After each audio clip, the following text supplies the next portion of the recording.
Hi, everybody. I'm Bill Sanders, and this is Watch Art Sci, the art and science of Watch collection. Today, what I want to talk about is the Patek Philippe Gondolo. This line has been cut down so that the only gondolas left are, well, two mechanical versions and one quartz version. They're for women and they're insanely expensive. All right. But there are plenty out there that you can buy used or perhaps new old stock if you can find them. So let's talk about the gondolo. First of all, it really has two parts to it. The first part was between 1902 and 1930 when Patek Philippe made what was called the Chronometro Gondolo. This is for a Brazilian retailer named Gondolo and Laburu. And they were in Rio de Janeiro. So they made these, and so they had worked with them for about 30 years, and a huge percent of their sales went to Brazil. So this is where the whole name Gondolo came from. Then in 1993, Gondolo came back, and what they wanted was a tonneau or rectangular shaped watch with an Art Deco style. The extent to which this happened is is well, how much Deco they looked. They look sort of Art Deco. One of the first ones they had of this new group was the 5014, and it had a small seconds. This was how both the 5014J13 and 5014J15, while very, very different, were similar in that they both had the small seconds and at 6 o'clock, and they had an Art Deco waist. I think the one on the right seemed to be more so the way they use the Roman numerals. Very creative work that they had. Now, later on, they introduced more and more with round movements, and this was part of the Gondolo line of watches. One that I saw one of these in somebody's collection that they had, one of the collections I reviewed. Just gorgeous. It's funny, when I first saw it, I didn't care much for it. But then when I really looked at it closely, I really liked it a lot. This is a 511J or 5111J. And it looks like sort of the overlapping sticks on top of one another, but it's really a very interesting design, interesting movement. Uh, at, in the back, you can see the movement back there. You can see the little Geneva seal at about from this position about 9 o'clock, and it's hand wound. That's one of the things. Most of the gondolo that we're going to look at are hand wound. Now, one exception to that is one that was called the calendario. This is reference number 5135 P-001. Now, this is an automatic. It had a day date plus the month, and I think it's set up as an annual calendar, plus it has a moon phase down at 6 o'clock. So this is another type of gondola, but one of the things I think that's important about it, they really had a lot of variation, both in the movements that they used, as well as the style. I mean, what would count as a gondola, as you can see between these two. Really pretty different looking watch. Now, the next step was, and this is to me the most important, is the shape movement. The 5100G was one of the early shape movements that they had for this series. And this was had a 10-day charge to it, a 10-day reserve, and Geneva seal on the back. It was a manual wind. And basically, you wind it up and let it run for 10 days. By the way, too, a lot of these, when you look at the price, for example, this one, very expensive. I mean, they're not cheap watches, even on the used market. And this is one of the things that sort of I wondered about is that if they're so expensive, that means that people must really want them. And if why would they drop them? Most of the men's line of gondolas were dropped, and I still don't know why. This one, as you can see, has the Geneva seal down there in the about 7 o'clock, and I love the way each the the bridges that they have for the not only the balance cock, but for the wheel chain down at the bottom, and then they have a butterfly one over the middle, and I think it's the center. Okay, this one has at the top it says year 2000. Now this is important in certain respects, and we'll see why in a second. And here you see it, more shape movement, but this time it's a little different. After 2009, Patek Philippe started using its own seal.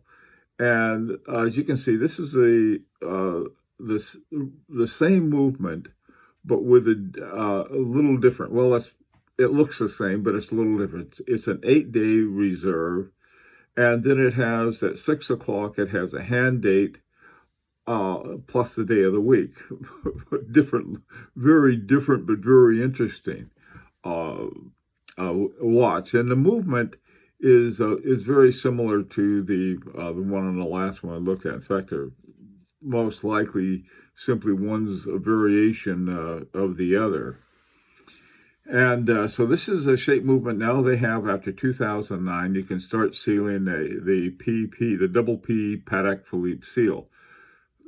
For those of you who don't know the story behind it, this, by the way, is the 5200G. The back around 2005, 2006, 2007, Patek Philippe got in some kind of beef with the Geneva seal people. And they cited a number of reasons why they decided they didn't want to have a Geneva seal. And they didn't, lots of reasons, but they had been with them for like, I don't know, over 100 years. And then all of a sudden for them to drop them, most of the Geneva seals went to Patek Philippe. On my Patek Philippe, it has a Geneva seal. This is back from a 1968 version. But what happened, apparently, Cartier got one. That made them mad. And so did Roger Dubuis. One of Roger Dubuis' watches got one. Now, all along, Vacheron and Constantin have been getting the Geneva seals. Didn't seem to be a problem with that at all. But for some reason, they got upset when Cartier and Roger Dubuis got it. And they also, I don't know what, they felt that the watch business had changed in mechanical watches, so they can give themselves their own seal of approval, which to me is, it's almost better, I think, to have no seal at all than give yourself a seal of approval. It's like, this is good, 100% me, boom, anyway. That to me was always a funny thing that they did. Okay, moving right along. Now, the one on the left, the 5124, this was and still is a watch I've wanted for a long time, another Gondolo. This is one of the newer ones. I'm not 2013, 14, 15, somewhere around there. The big thing about that, there were a number of other ones that had that shape, sort of that Cartier tank shape to it, but they had circular movements in them, or round movements rather than shape movements. Now, this one has a shape movement. It's called the caliber 2521. And so this was why I liked it a lot. Some of the other ones that I liked a lot, they had the older ones that from between about 2000 and when they started putting the caliber 2521 in. Now, there was another one that was sort of one I never understood. I didn't like very much.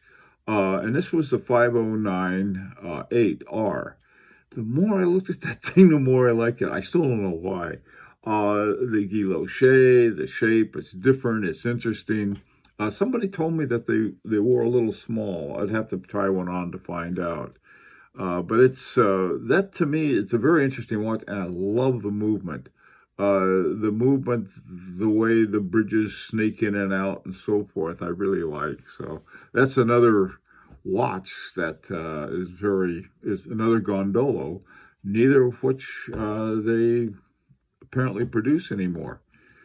Now, the final men's gondolas is the 51011. Again, you see the double P Patek Philippe, so it came in after 2009, and it's called the Caliber TO 2820. Turned out to be a Tourbillon. It's like, well, you sort of look at that watch. It says, well, where's the Tourbillon? Where do you see it? Well, you flip it over, and I guess you can see it through the back. Look at the size of that balance on there. Just a gorgeous big balance. I love that in a watch. Most of these watches, though, to tell you the truth, they all run at 4 hertz. They're galloping along. But this is another one. It's again, it's just 10 days, but with a tourbillon in it. Now, the only ones that they have left that they still have on the market, that if you go to the Patek Philippe site, are two with the mechanical movement. They have one with a quartz movement. We're not looking at that. These two, I mean, they're really beautiful watches. One of them is $111,000, and the other one's $202,000. The one at the top left is a 7099R, which looks a lot like the one that we were talking about earlier. It looks like this one, the 5098R. It has a similar shape, and it has the same movement as that one, the 2521. The at the bottom down there, the one that looks like a jewelry store on your wrist, beautiful watch with pearl bracelet and everything. This one is the 7042/100R, and again, it has that 215 movement that we saw earlier in one of the other watches we saw in this one. This is the same round movement that's in this latest version. Anyway, well, that's gondolas. Now, if you want a gondolo, and I do, I have to save up for them because they're fairly pricey. Not this pricey, not $200,000, but they're pricey. Okay. So let me tell you. Let me hear what you have to think. Maybe you have a gondola. I'd like to hear what you think of it. The only Patek Philippe I have is a Calatrava, and they're around. But I like these watches, especially the Tourneau shaped, if they have a shape movement. Now, a lot of them, in fact, probably most Tourneau shapes have round movements like this. This one has a movement that's very similar to another Parmigiani movement, but it's shaped. And so that's another thing that I like about gondolas. Let's hear what you have to think. See you next time. Take care. Be safe.